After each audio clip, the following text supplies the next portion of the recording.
नमस्कार दोस्तों, आप देख रहे हैं एनएसपी न्यूज़। मैं चंदन पांडे एक बार फिर आपका स्वागत करता हूं आपके अपने चैनल में।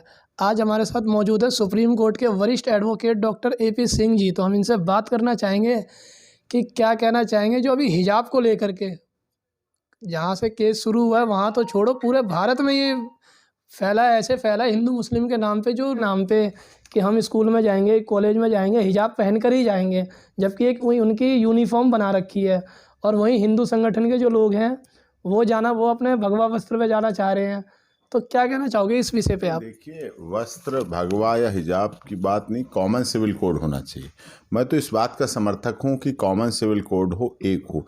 यूनिफॉर्म खासकर स्कूल की सदैव एक सी होनी चाहिए। उसमें किसी धर्म, जाति, रंग, क्षेत्र, भाषा, संप्रदाय का कोई मतलब नहीं होना चाहिए। सब समान होते हैं, चाहे प्राइवेट स्कूल होते हैं, चाहे गवर्नमेंट स्कूल होते हैं। सभी स्कूलों की एक जैसी यूनिफॉर्म होती, वही अच्छी होती है। अब पुलिस की भी यूनिफॉर्म होती है, वकीलों की यूनिफॉर्म होती है, डॉक्टरों की यूनिफॉर्म होती है, इंजीनियरों की यूनिफॉर्म होती है।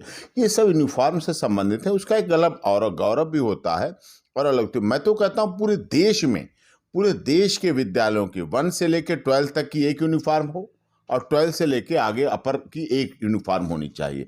एक ड्रेस होगी, एक सरकार रहेगा। और कॉमन सिविल कोड का मामला माननीय सर्वोच्च न्यायालय में भी लंबित है, तो उस पर होना चाहिए। और किस तरह से धर्म के नाम पर कोई कुछ कहेगा, फिर कोई कुछ कहेगा, ये कट्टरता देश के लिए गलत है, देश के लिए गलत है।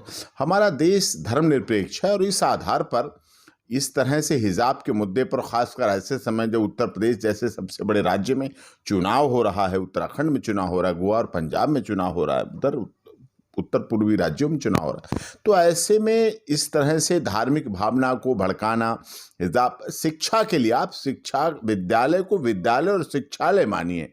आप राजनीति का या धर्म का झगड़ा स्थल मत बनाइए उसे। ये धर्म के नाम पर जो झगड़ा और इस तरह के हैं, फसादी शिक्षा नहीं है, एजुकेशन नहीं है। एजुकेशन तो शिक्षा, एजुकेशन धार्मिक धर्मांधता को खत्म करती है। इसका मतलब आप एजुकेशन नहीं पा रहे हैं वहाँ। एजुकेशन के लिए हिजाब एजुकेशन में बाधा नहीं है। हिजाब धार्मिक उन्माद फैलाने वालों की उत्पत्ति की हुई है, उनका पैदा किया हुआ सवाल उन्होंने पैदा किया है, जो इस तरह की बात कर रहे हैं। पर्दा प्रथा से कोई इनकार नहीं कर सकता। हमारे देश में पर्दा प्रथा जमाने से रही है, बहुत आदर्श पर्दा प्रथा रही है। मुस्लिम समाज पर्दा प्रथा करे, हिजाब करे और अधिक करे, बुर्का उनकी उसमें है, सभ्यता संस्कृति में, उसे कौन मना कर रहा है, कौन नहीं। लेकिन आप उस तरह जाएं, वहाँ हिजाब की बात करें, और वही महिला जब बाहर जाए, क्लब में, कैबरे में, डांस में, इसमें पब में, वहाँ बिकनी पहन के और वहाँ मिनी स्कर्ट और इस तरह के पहन के, वहाँ छोटे कपड़े पहन के, फिर क्या रह जाता है? फिर अंग तो वही है, स्त्री तो वही है, महिला तो वही है। आप इसका मतलब उसे धार्मिक रंग देना चाहते हैं, वो देश की सभ्यता, संस्कृति और हमारे पद्धति के खिलाफ है। उसको ऐसा किसी तरह से नहीं करना चाहिए, कर्नाटक में हो चाहे कहीं हो। इस पर भारत सरकार को भी संज्ञान लेकर एक ऐसा कानून बनाना चाहिए जिससे कॉमन सिविल कोड, ये आज की जरूरत हो गई है। हिजाब के मामले के बाद ये और अधिक जरूरत हो गई है कि इस पर ऐसा काम होना चाहिए।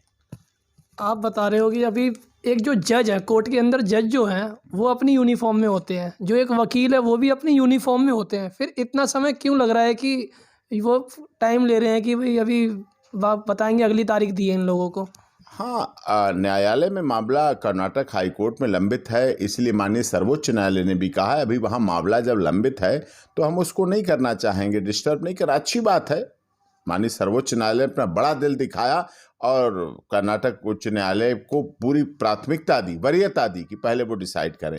उनका कार्य क्षेत्र है, उनकी परिधि है, उनके जुडिक्शन में आता है।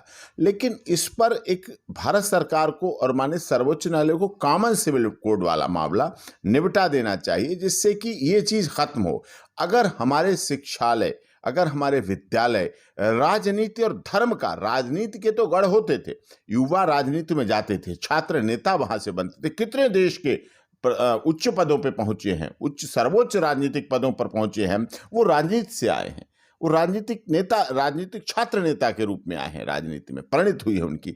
तो छात्र राजनीति होना गलत नहीं है, लेकिन छात्र राजनीति छात्र हितों की राजनीति हो तो सही है। लेकिन जब छात्र राजनीति धर्म के अंधानुकरण में घुस जाती है, धर्म की अंधानुकरण जब शुरू हो जाता है, तब वो देश के लिए गलत है और उस पर भारत के संविधान का भी एक तरह से अपमान माना जाता है कि इस तरह से ये गलत हो रहा है। उस पर भारत सरकार को, गृह मंत्रालय को बहुत सख्त उस पर कार्य करना चाहिए।